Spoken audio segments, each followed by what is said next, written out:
We would like to send out a special thanks to Nutrafol for supporting The Trail Went Cold. It's time to join the thousands of women standing up for their strands.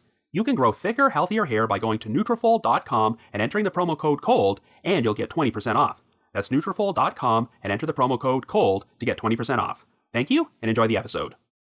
November 28th, 1985, Tarrant County, Texas. The family of 44-year-old Joe Blount gathers together for Thanksgiving dinner in their trailer at the Hilltop Mobile Home Park and find a briefcase on their front doorstep.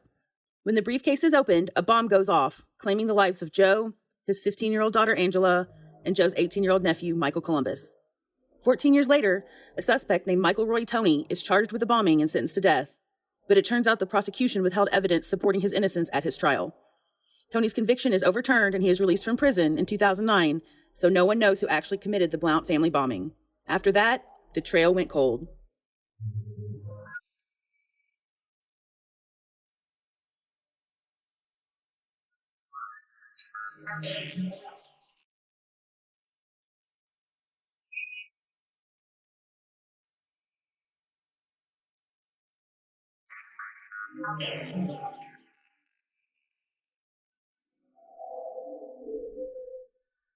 Hello everyone, and welcome to our latest episode of The Trail Went Cold.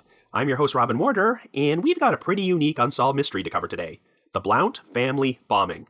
That voice you just heard narrating our intro was Brooke Bunch, the latest winner of our most recent Trail Went Cold listener voiceover contest, so thank you very much, Brooke. This is a recurring monthly contest which we've been carrying on for over 3 years, and if you'd like to enter, and haven't already done so, I will be providing instructions at the end of the episode. Anyway, the date of this episode's release is one day before American Thanksgiving in 2020, and I recently came to the realization that I had never done a Thanksgiving-themed cold case on this podcast, probably because we celebrate Thanksgiving 1 month earlier here in my home country of Canada. The last article I ever published for listverse.com back in 2016 was titled 10 Unsolved Thanksgiving Mysteries, and since I included this case on that list, I thought it would be interesting to cover. This is the tragic story of a family called the Blounts, who got together for Thanksgiving dinner in 1985 before someone left a briefcase on their front porch, which turned out to be a bomb. When it went off, it claimed the lives of the family's patriarch, Joe Blount, as well as his 14-year-old daughter and 18-year-old nephew. Since the Blounts were just an average working-class family who didn't seem to have any enemies, the crime left everyone baffled, and there was speculation that the bomb may have been intended for someone else. It would be over 14 years before a suspect named Michael Roy Toney was charged and sentenced to death for the murders, but since his trial was fraught with prosecutorial misconduct, Toney's conviction would be overturned and he was released from prison. So unfortunately, this meant the investigation went right back to square one, but since the 35th anniversary of the crime will take place only 3 days after this episode's release, I thought now would be an ideal time to feature it on this podcast. Anyway, before we get started, just a quick reminder that The Trail Went Cold is a weekly podcast, which is currently available for download on several platforms, including Apple Podcasts, Stitcher, Google Podcasts, and Spotify. So if you like this podcast, be sure to subscribe to it, and please leave us a rating or review on any of those sites to help spread the word. The Trail Went Cold is on Patreon, so if you would like to learn how to support the show, please visit our page at patreon.com/thetrailwentcold. For as little as $1 a month, you can garner access to exclusive rewards, which may include stickers and thank you cards, early access to episodes, and bonus content. So with all that out of the way, let us now delve in to the Blount family bombing.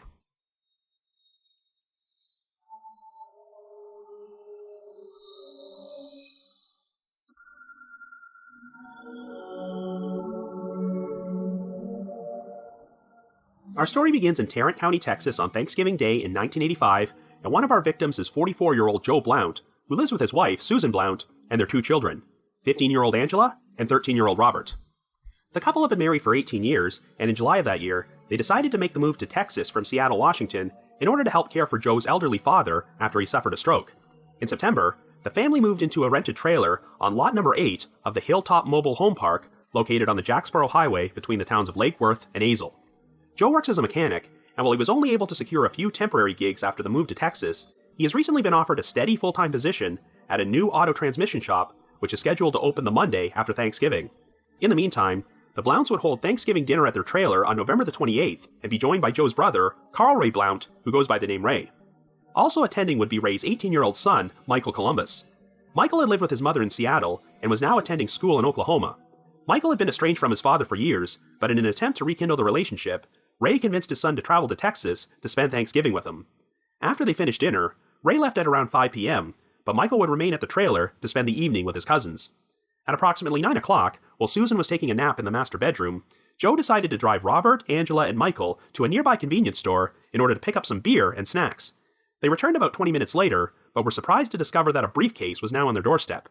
When they took the briefcase inside the trailer, Angela decided to open it, but once she flipped the latches, there was a sudden explosion. Susan was awakened by the noise and instantly ran out of the bedroom, where she discovered that the living room was on fire. Susan immediately ran out the back door while her neighbors called for help and started gathering around the trailer. By this point, the flames were so strong that no one was able to enter the trailer to save the rest of the family until the fire department arrived. Susan was put into an ambulance and received medical attention, and it turned out that the force of the blast had blown Robert through the trailer's front door. He now had first and second degree burns, and his clothes and shoes were melted into his skin, but Robert was still alive, so he was immediately rushed to the hospital. While he ultimately survived, Robert would be forced to undergo 2 skin graft operations, which left scars all over his body. Unfortunately, once the flames were put out, the bodies of Joe, Angela, and Michael were discovered inside the trailer. They were burned beyond recognition and had been killed instantly by the explosion. It turned out that the latches on the briefcase had been attached to a pair of mouse traps, which triggered a homemade bomb when the case was opened. The bomb consisted of a glass container filled with gasoline, 2 galvanized metal pipes filled with smokeless gunpowder, a model rocket motor, and a 9-volt battery. Susan claimed that during the 20-minute window when the rest of the family was at the convenience store, she was awoken from her nap by a knock at the front door, but after taking a brief look outside the window and not seeing anything, she went back to sleep in the bedroom. Since Susan managed to escape the trailer unharmed, investigators started looking into her as a possible suspect, but she had no discernible motive to commit the crime. While Susan had taken out life insurance policies on both her husband and daughter, they were only worth $2,000 and $1,000 respectively, and would not have even covered the costs of their burials. After she passed a polygraph, Susan was ruled out as a suspect and moved into an apartment with Robert, though they eventually moved back to Seattle. Investigators also looked into Joe's brother, Ray, who had left the trailer hours before the bombing took place, but there was nothing to suggest that he was involved. The crime left everyone baffled, as the Blounts did not seem to have any known enemies or involvement in criminal activity. However, since there were other residents of the Hilltop Mobile Home Park who did have ties to criminal activity, the authorities began speculating that the bomb may have been left at the wrong trailer. One of these residents was Tim Tortella, who lived in a mobile home behind the Blount residence and was there watching television when the bomb went off. Even though Tortella was a jeweler by trade, he was known to be involved in other illegal activities, which included operating a methamphetamine business from his trailer and selling automatic weapons to drug dealers. Another resident of the park who was known for selling meth from his trailer was Darren Irvin, who lived on lot number 2, 6 spaces away from the Blount residence. In fact, on the afternoon of the bombing, Irvin had a fight with his wife and left the trailer park. But when questioned about the crime, Irvin passed a polygraph, and investigators were unable to find anything to suggest that either he or Tortella were linked to the bombing. Another interesting development would take place in March of 1986, when a man named Douglas Raymond Brown was arrested for selling an explosive device to an undercover agent from the Bureau of Alcohol, Tobacco, and Firearms, aka the ATF. Brown lived in Azle and owned a company that manufactured business machinery, but was being investigated by the ATF because he was reportedly using his business as a front to sell drugs and automatic weapons. Even though the undercover agent had not specifically requested this, the explosive device Brown provided was in the form of a briefcase and very similar to the bomb which was left at the Blount residence. While Brown ultimately wound up receiving a 4-year prison sentence for selling the device, the authorities could not find anything to link him to the Blount bombing and seemed to chalk the whole thing up to a bizarre coincidence. Believe it or not, investigators considered the most promising suspect to be a 15-year-old named Mikey Huff, who was known for being a violent drug user and had a history of criminal offenses such as burglary. Mikey first popped up on the radar when the ATF received some anonymous calls alleging that Mikey had bragged about setting off a bomb. Mikey's stepfather also claimed to have found pieces of a bomb in Mikey's bedroom, and that a pair of Victor brand mousetraps, the same brand of mousetraps which were attached to the briefcase's latches and used to trigger the bomb, had gone missing from their home. It was rumored that Mikey had made advances towards Angela and became angry when she rejected him, which could have given Mikey a potential motive to leave a bomb at her trailer. But once again, the authorities could not find anything to conclusively link him to the crime. The investigation remained at a standstill for a decade, but would receive new life after the infamous Oklahoma City terrorist bombing in April of 1995. This attack compelled the ATF to assemble a new task force to investigate domestic bombings which were still unsolved, so the Blount case was reopened. A grand jury investigation would be launched in order to take a fresh look at Mikey Huff, who was now married and had children, but they never indicted him. However, the case would take an unexpected turn in August of 1997 when the Parker County Sheriff's Office in the town of Weatherford was contacted by a man named Charles Ferris. At the time, Ferris was incarcerated in the Parker County Jail for driving without a valid license, and he crossed paths with a 31-year-old inmate named Michael Roy Toney. According to Ferris, they started a conversation about the Blount family bombing when Tony suddenly confessed to him that he was responsible for the crime. Tony was a career criminal who had no less than 9 felony convictions on his record and was in the county jail awaiting a hearing on a burglary charge. Tony originally hailed from California, but when investigators looked into his history, they discovered that he was living in Tarrant County in November of 1985 when the bombing took place.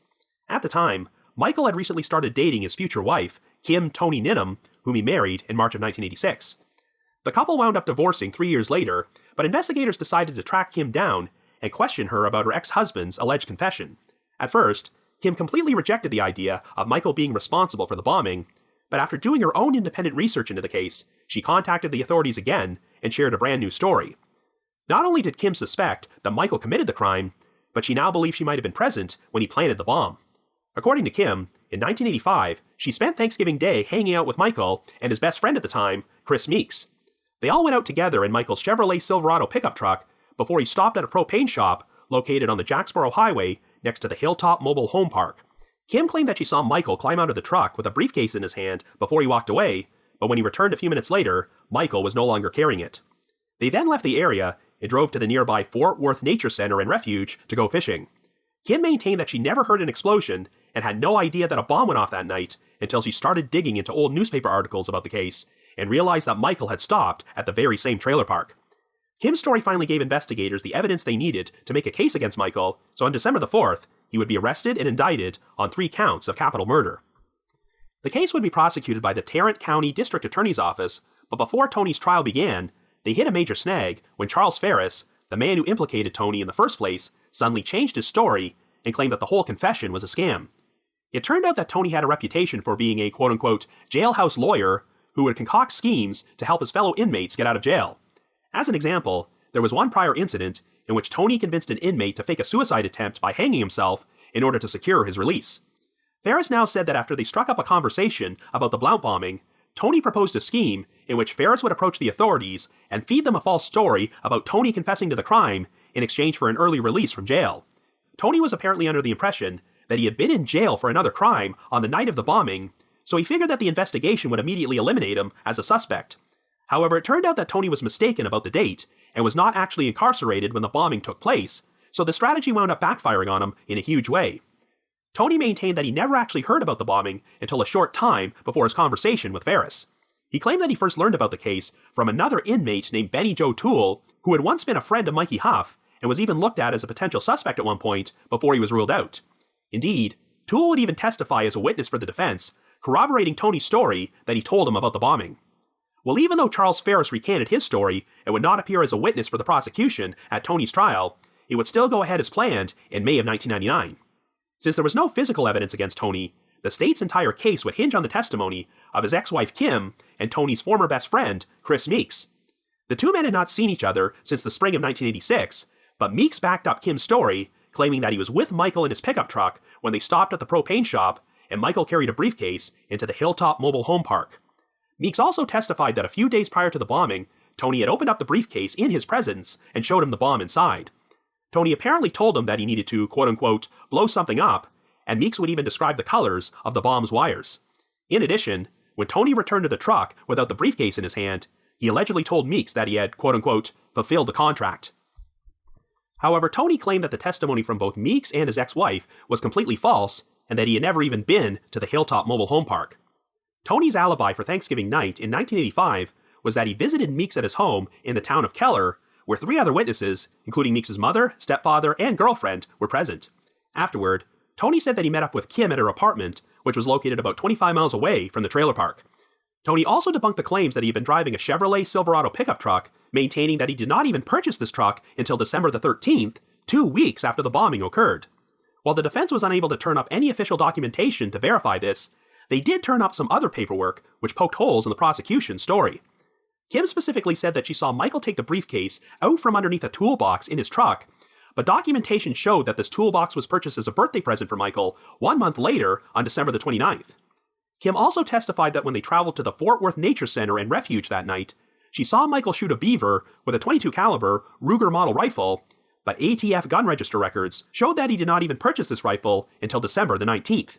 Furthermore, records from the National Weather Service show that the temperature on the evening of November the 28th, 1985 was between 30 to 40 degrees Fahrenheit, making it the coldest date of the month that year and a very unusual night to go fishing at the Nature Center.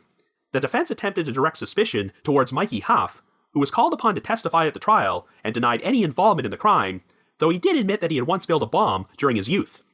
While other witnesses testified about having heard Mikey brag about being responsible for the bombing during the 1980s, he claimed this wasn't true. However, Mikey did concede that he enjoyed the attention during this time period because it enhanced his reputation as a quote-unquote tough guy. He testified, quote, "It was a thing with me. I never alluded to being a tough guy. I just let people believe," end quote.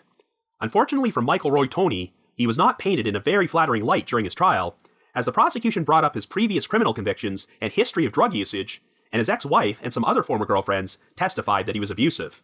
In the end, the jury ultimately believed the prosecution's version of events, and after deliberating for only 4 hours, they found Toney guilty on all 3 counts of capital murder. During the sentencing phase, the state suddenly produced a new eyewitness named Finis Blankenship, a career criminal who had been a cellmate of Toney's while he was in jail awaiting trial. According to Blankenship, Toney had confessed to him that he was paid $5,000 to commit a drug-related murder with a briefcase bomb, but he wound up leaving the bomb on the doorstep of the wrong trailer.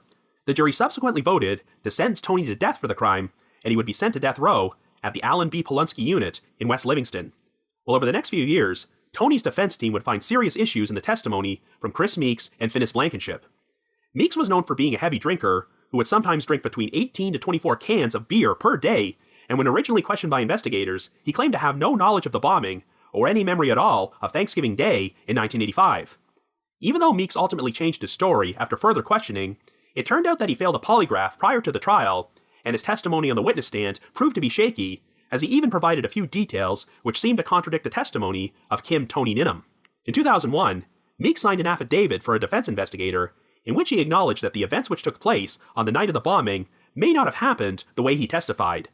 As for Finis Blankenship, at the time of the trial, he happened to be facing 2 counts of indecency with a child, which were subsequently dropped in exchange for his testimony during the sentencing phase.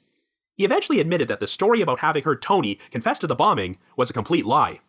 The controversy surrounding Toney's conviction attracted the attention of the Texas Innocence Network at the University of Houston, who agreed to take on his case. While Toney's initial appeal, as well as his first state law petition for a writ of habeas corpus, were denied, his second habeas petition was a lot more successful after his defense team uncovered evidence of prosecutorial misconduct.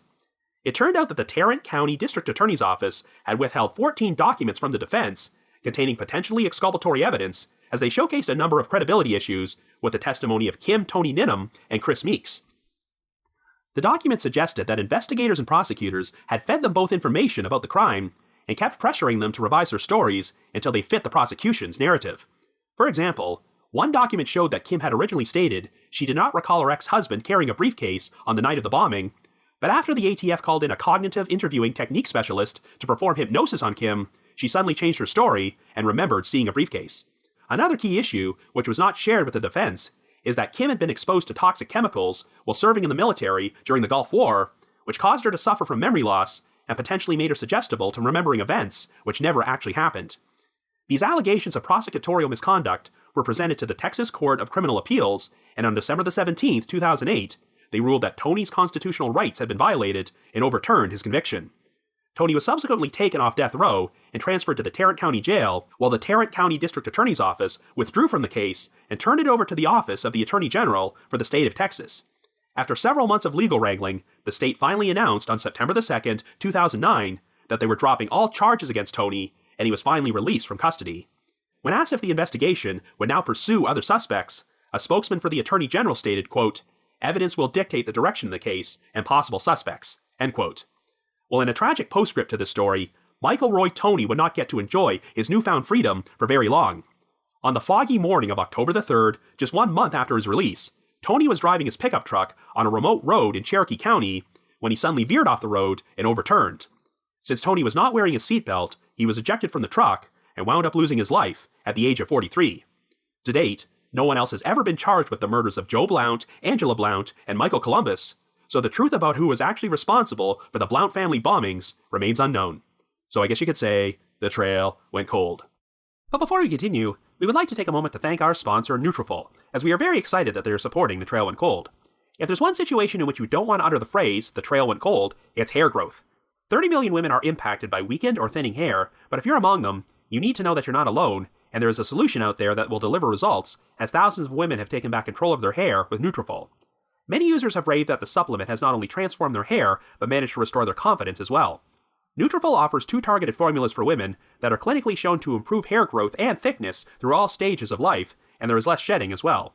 Healthier hair growth does take time, but you will begin to experience thicker, stronger, faster-growing hair within 3 to 6 months. There was a clinical study where 86% of women reported having improved hair growth after 6 months. As a result, more than 1,500 top doctors recommend Nutrafol as an effective and high-quality solution for healthier hair. I have this female friend who told me she loves Nutrafol because there was a time when she was a bit sensitive about her thinning hair, but Nutrafol did wonders for her, leading to improved hair growth.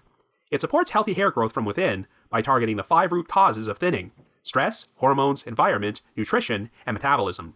Now she uses Nutrafol all the time, and so should you. When you subscribe, you'll receive automatic monthly deliveries so you never miss a dose. You can grow thicker, healthier hair and support our show by going to Nutrafol.com and using our promo code, and new customers will get 20% off. This is their best offer available anywhere, plus free shipping on every order. Get 20% off at Nutrafol.com, spelling Nutrafol.com, and use the promo code COLD. That's Nutrafol.com, and the promo code is COLD. Thank you, and enjoy the rest of the episode.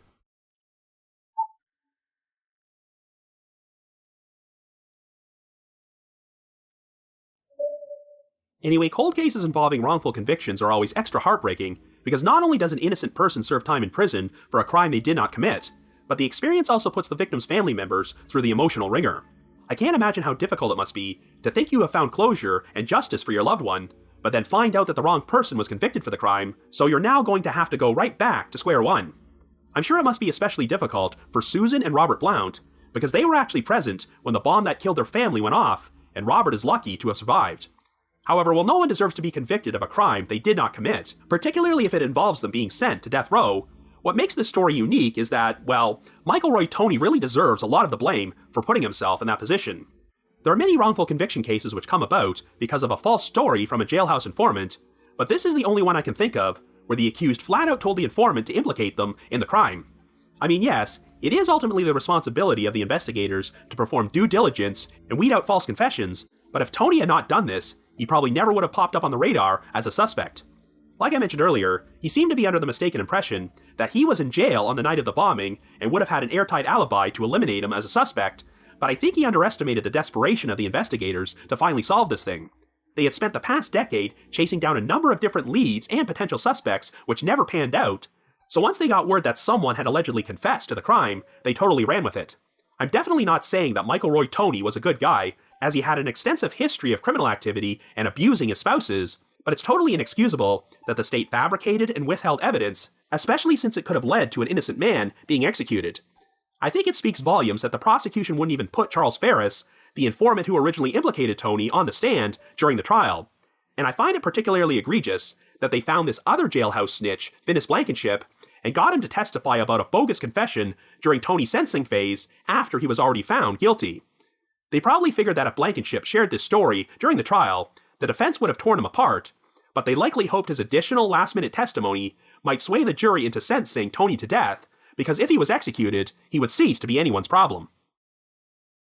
The big issue with the prosecution's case is that there was literally no other evidence against Toney besides the testimony of Kim Toney Ninham and Chris Meeks, who both proved to be very unreliable eyewitnesses. I'm not sure if either of them was intentionally lying, as they may have legitimately believed the stories they shared, but one of them had a history of memory loss due to exposure from toxic chemicals, and the other seemed to be a functional alcoholic, so they both had to be fed information and have their statements altered and manipulated in order to craft a coherent narrative which implicated Toney. But even so, there were still a ton of holes in their stories, such as the fact that they described Toney having a truck, rifle, and toolbox, which he would not have even owned at the time the bombing took place. There's also never been anything to suggest that Toney even knew the Blount family, and the potential motive which has been presented is that Toney was hired to kill someone else, but mistakenly left the bomb at the wrong location. While I don't believe Toney was a model citizen, I do have to feel some sympathy for the fact that he was killed in a truck crash only 1 month after he was released from jail. I've seen a few sources speculate online that perhaps Toney was murdered as retribution by people who still believed he was guilty of the bombing, but I've seen no evidence to indicate that this was anything more than an accident. Since this wasn't a case that hinged on anything conclusive, like DNA evidence, I guess you can't say that Toney was 100% exonerated, as his conviction was overturned because of prosecutorial misconduct, and the state still technically had the option to bring him to trial again if new evidence ever surfaced. I know that when Tony's conviction was overturned, Susan Blount still publicly expressed her belief that he was guilty, so perhaps she feels that justice was ultimately served when Tony was killed in the truck crash. Indeed, Tony's untimely death does give the authorities a convenient excuse not to perform any further investigation into this case, but the problem is that this only ensures that the real perpetrator continues to get away with it. Anyway, given the complete lack of evidence against him, I think we can safely rule out Michael Roy Tony as being the guilty party, but if it wasn't him, who was responsible for this crime, and what could their motive have been? The thing that really sticks out about this crime is the unusual manner in which it was carried out. A briefcase rigged with a bomb is the type of weapon you would expect to find in a terrorist attack against a high-profile target, but why would someone decide to use it to murder a working-class family living in a trailer park in Texas? In addition, the Blounts had only moved to Texas from Washington State 4 months earlier and had only been living in the Hilltop Mobile Home Park for just over 2 months. What kind of enemies could this family have made during their short time there? Yes, it sounds like there was a lot of drug activity taking place in Tarrant County during this time period, but no one has ever found any evidence to suggest the Blounts were involved in that. But since it sounds like some of their neighbors were flat out selling methamphetamine from their trailers, the idea of the bomb being left on the wrong doorstep and the Blounts being the victims of mistaken identity is not that implausible. It's interesting how most of the family just happened to be out at a convenience store when the briefcase was dropped off. Susan has always claimed that she heard a knock on the front door while everyone else was away, but didn't see anyone when she looked out the window, which is why she decided to go back to bed. However, if Susan had opened the door, found the briefcase, and decided to open it before her family returned, she would have been the only casualty. This means that if Joe or any of the other victims were the intended target, the perpetrator got very lucky that the briefcase remained on the doorstep until they got back. Given the circumstances, you can see why investigators would have looked at Susan as a possible suspect, but she didn't seem to have any motive for this crime. And I also have a hard time believing that she would elect to stay inside the bedroom when the bomb went off, because there would still be a risk of getting killed in the blast or being unable to escape the trailer when it caught on fire. The incident clearly had a traumatic effect on Susan and Robert, who not only had permanent scars on his body from surviving the blast, but was plagued by nightmares following his release from the hospital. In fact, shortly before Christmas that year, there was an incident where Susan and Robert returned home to discover a box resting outside the front door of their new apartment. This frightened them so much that they decided to call the police, but it turned out the box contained nothing more than fudge, which had been sent to them from their church. While there's no indication that he was ever considered a serious suspect, I've always wanted to hear more about Joe Blount's brother, Ray. By all accounts, Susan did not like Ray at all, but was willing to allow him to attend Thanksgiving dinner because he was attempting to reconnect with his estranged son, Michael Columbus. I don't know all that much about Ray and Michael's relationship, but what adds an extra element of tragedy to the story is that Michael actually called his mother after dinner to tell her how happy he was that things were going well with his father, only for Michael to wind up dead within hours. It's not entirely clear to me why Ray had to leave the trailer at 5 p.m., and I'm sure it might have looked convenient that he happened to be away before the bomb went off, but I'm guessing that investigators verified his whereabouts and determined that he could not have been responsible for what happened. But I can only imagine how Ray must have felt, losing his son, and knowing that he likely would have been killed as well if he had stayed there for a couple more hours. Anyway, it sounds like we have at least 2 other individuals who were living in the Hilltop Mobile Home Park who were involved in criminal activity: Darren Irvin and Tim Tortella. While it doesn't sound like there was much to suggest that either of them might have been the perpetrator, it's certainly possible they were the intended targets. Given that they were both involved in dealing meth out of their trailers, I'm sure some of you might be having Breaking Bad flashbacks, especially since there's a major scene in that show where Walter White disposes of one of his rivals with a homemade bomb. There isn't much information out there about Irvin, but he was absent from the trailer park that day after getting into a fight with his wife. Apparently, when Irvin stormed out of there, he grabbed a couple of pistols and a box of bullets, but wound up spilling a bunch of them on the ground. So by the time police arrived, there were bullets lying all over the front yard, and since the trailer had been ransacked during the fight between the Irvins, the scene instantly aroused suspicion. But Irvin claimed that his drug dealing operation was pretty small, and that he only had one contact from Arkansas whom he did serious business with. Since Irvin didn't owe any money to this person at that time, he never believed that anyone would have had a motive to kill him. Indeed, while Irvin's trailer was 6 spaces down from the Blount residence, Tim Tortella lived directly behind them, so the idea of someone mistaking the Blount's trailer for Tortella's is a bit more plausible. And since Tortella also apparently sold automatic weapons to drug dealers, you can see why he might have been a more compelling target. It's interesting to read the original newspaper articles about this case, because Tortella is actually interviewed in some of them, mentioning that he was inside his mobile home watching television with his brother when the explosion caused their whole residence to shake. When Tortella and his brother ran to the scene, they also helped tend to Robert before the paramedics arrived, and even tried to enter the trailer to rescue the rest of the family, but the smoke and the flames were just too strong. While Irvin has expressed his skepticism over the bomb being intended for him, Tortella actually thinks that possibility might be true and has even expressed remorse about it. Around the time of Tony's trial, Tortella wrote in a letter, quote, "For 14 years, I felt that it was my fault that those 3 people died. There is a possibility that if I wasn't doing what I was doing back then, they would still be alive." End quote. In addition, it's also been reported that Tortella was carrying on an affair with a married woman at that time, opening up the possibility that the motive for the bombing was personal and had nothing to do with his criminal activities. Well, if Tortella genuinely believed he was the real target, I'd like to think he provided the authorities with the names of any promising suspects who might have had a motive to harm him. Otherwise, it sounds like the investigation into that angle hit a dead end. So now we're going to talk about some other potential suspects, including Douglas Raymond Brown, who was arrested for attempting to sell a briefcase bomb to an undercover ATF agent only 4 months after the crime.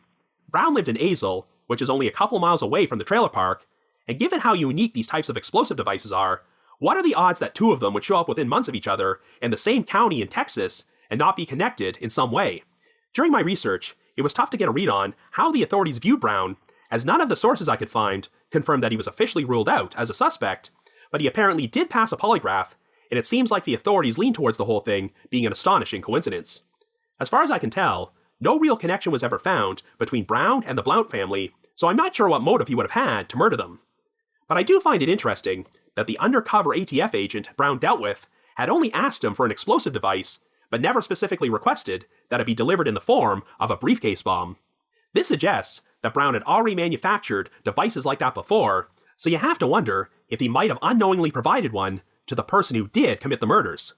Of course, I'd like to think that investigators already looked into that angle and came up empty, but really, how many briefcase bombs were floating around in Tarrant County during that time period? So it seems like the most promising suspect in the investigation was Mikey Huff, and that his alleged motive for the crime was getting revenge on Angela for spurning his advances. It does sound like Mikey was a pretty troubled kid, and there is some circumstantial evidence to suggest he could have been responsible for this, such as the fact that 2 mouse traps matching the traps used to rig the bomb supposedly went missing from his home. But we are talking about a 15-year-old, and while people that young are capable of inflicting horrific acts of violence, assembling together a bomb which goes off when you open a briefcase does seem pretty sophisticated. I mean, these days, a 15-year-old could probably figure out how to construct a device like that after doing enough research on the internet, but this was back in 1985. And I have to admit that I rolled my eyes pretty hard when I found out that one of Michael Roy Tony's defense attorneys attempted to point the finger at Mikey as an alternate suspect at the trial, and flat out stated that Mikey worshipped Satan. Indeed, Mikey did apparently brag about being a Satan worshipper during his teen years, which is one of the reasons many people were afraid of him, but I'm not going to take that as evidence that he was responsible for the bombing. I'm sure you all know that the 1980s was the height of satanic panic. I've talked about that topic on a number of previous podcast episodes, so I have to wonder if this panic made people think that Mikey was more capable of evil than he really was. There were witnesses who testified at the trial that they had heard Mikey openly brag about the bombing, but his explanation was that he didn't so much brag, but rather did nothing to quell the gossip, and got off on the idea that it was helping him develop a reputation. During his testimony, he admitted that he was once arrested for burglary and sentenced to a juvenile corrections facility by the Texas Youth Commission, and this only caused the rumors to escalate because people mistakenly assumed he had been arrested for the bombing. Well, I don't know many specific details about Mikey Huff's criminal history, but I am willing to believe that a lot of the stuff which made people think he was guilty may have simply been the result of him acting like an edgy teenager. When the ATF task force reopened this case in the mid-1990s, they also offered a $25,000 reward for information, which brought in a lot of tips from people who advised them to take a second look at Mikey Huff. But how many of these tips were based on nothing more than hearsay and rumors? It doesn't sound like the investigation slacked off when it came to exploring Mikey as a possible suspect, and they even attempted to take the case to a grand jury, but in the end, there was just not enough evidence to implicate him. I'm not saying I completely 100% rule out Mikey as a suspect, but could a 15-year-old really have been capable of getting away with something like this for so long? The thing with Mikey is that while the theory about him planting the bomb as revenge against Angela does seem a bit over the top, it is the only real motive which has ever been presented for why someone would deliberately target the Blount family. Most of the other theories seem to be based on them being the unfortunate victims of mistaken identity, which would make the crime a lot more difficult to solve. I have done a couple of other podcast episodes on unsolved murders, such as Doug Johnston, Matt Flores, and Mary Morris, where it's been theorized that a botched contract hit took place and the perpetrator killed the wrong person. But those victims were targeted individually, whereas this particular crime may have involved leaving the bomb on the doorstep of the wrong residence at a trailer park, which is a much easier mistake to make. Hell, since the Blounts had only lived there for 2 months, perhaps the intended target was the previous occupant of the trailer located on lot number 8, though I'm sure the authorities probably looked into that angle. I know that investigators delved into the backgrounds of the other residents of that trailer park and came up with a couple of promising candidates who may have been the real target, but here's one more alternate theory. What if the bomb was not only left at the wrong trailer, but the wrong trailer park? I don't know how many other trailer parks were located in that particular section of Texas at that time, but if the real target was not actually a resident of the Hilltop Mobile Home Park, perhaps that's why the authorities have been unable to put 2 and 2 together. However, it's also possible that a lot of people have a pretty good idea who did this bombing, but there's just not enough evidence to implicate them. While he was still incarcerated on death row, Michael Roy Toney wrote a statement, which was published in a magazine called Justice Denied, and it contained this very interesting passage. Quote, "Since the trial, my family and I have received numerous phone calls and letters from people saying they know I'm innocent because they know who did the bombing and why it was done. I believe the fact that no one could ever determine the motive is the reason they couldn't solve the crime. I've been in contact with these people who wrote and called my family. They have told me what the motive was, who did it, and why the motive was never determined. Yes, I have learned who the real murderers are, but they will remain free to commit more murders unless the investigation is reopened. No one will listen to me because the case has been closed." End quote. Toney then went on to mention that the people who committed the crime live in the Fort Worth area, and I find it interesting how he specifically used the word people to imply there was more than one person involved. Now, as far as I can tell, Toney never publicly revealed the identities of these people who were supposedly implicated in the bombing. If he had not been killed in the truck crash only 1 month after his release, perhaps Toney might have been able to spread awareness about the real perpetrators. But I think his death gave the authorities a convenient out, because they could just keep saying that Toney was the right man all along and have no obligation to reopen the investigation. And that's a real shame, because there are 3 deceased victims out there who have still never received justice. However, if a number of people really did contact Toney and his family about the identities of the real killers, then this implies there are still quite a few individuals who know the truth and could break the case wide open. So if you happen to have any information about the Blount family bombing, please contact the appropriate authorities. Anyway, another special thanks to Brooke Bunch for narrating the opening of this episode. If you've already entered our listener voiceover contest before, you're automatically eligible for our next random drawing, so you don't have to do anything. But if you would like to enter and haven't done so yet, all you have to do is send me an email under the subject line, Trail Went Cold Contest, naming the one unsolved cold case you would most like to see covered on this podcast. So once again, send me an email under the subject line, Trail Went Cold Contest, to robin.warder@icloud.com. That's robin.warder@icloud.com. Another reminder that The Trail Went Cold is on Patreon, so please visit patreon.com/thetrailwentcold to learn how you can support our podcast and become eligible for some pretty neat rewards. We produced a bunch of exclusive bonus episodes for our patrons in tiers 2 and 3, and this past month, I released an episode in which I discussed and analyzed the famous Unsolved Mysteries Halloween special, which aired on television in October of 1988 and featured 4 very memorable segments about ghosts. And for our patrons in tier 3, I've also recorded another new audio commentary track, which can be played over a classic episode of Unsolved Mysteries. I'd also like to give a shout out to our most recent listeners who have signed up with us on Patreon this week, and they are Agnesia M and Tim F. Thank you so much for your support. I'd also like to make a special announcement that next year, provided that it becomes safe to travel again, The Trail Went Cold is going to be appearing on Podcast Row at 2 separate CrimeCon events. Regular CrimeCon at the Fairmont Hotel in Austin, Texas from June 4th until the 6th, and the very first CrimeCon UK, which will be taking place at the Leonardo Royal Hotel and Spa in London the following weekend on June 12th and 13th. If you would like to purchase tickets to either event, we have a special promo code to get yourself a 10% discount, and it applies to both the Austin and London events. So to receive 10% off, either visit crimecon.com or crimecon.co.uk and enter the promo code COLD21. That's COLD21. And before I bring this episode to a close, I'd like to play a promo for a new podcast which is also going to be appearing at CrimeCon UK next year and covers a case you might be familiar with from Unsolved Mysteries. Here's The Shattered Window. The murder of Jacqueline de Wallaby is a tragedy that has puzzled and polarised the minds of those who know it. Over the past 6 months, we've extensively investigated this case, trawling through files, trial transcripts, and archives, and have been conducting interviews with the people who lived through it. It was a sensational, startling fact that a 7-year-old little girl had shown up missing from a suburban home. Something like that happening would have never crossed our parents' minds. The notion that a stranger can slip into a child's bedroom in the middle of the night, completely undetected, is surely a notion that every single parent on this earth fears. But what's even more lamentable is knowing that a child killer is roaming the street, And even more chilling, they could be someone you know.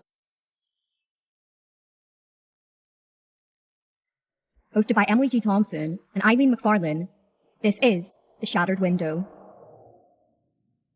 In addition, I also wanted to provide another reminder that I hold live streaming sessions on a platform called Get Vocal. Every Thursday night from 7 until 8 p.m. Eastern Time, I host what is essentially an after show for each week's podcast episode, where I have an interactive discussion about the featured case from said episode and answer questions and address comments from listeners.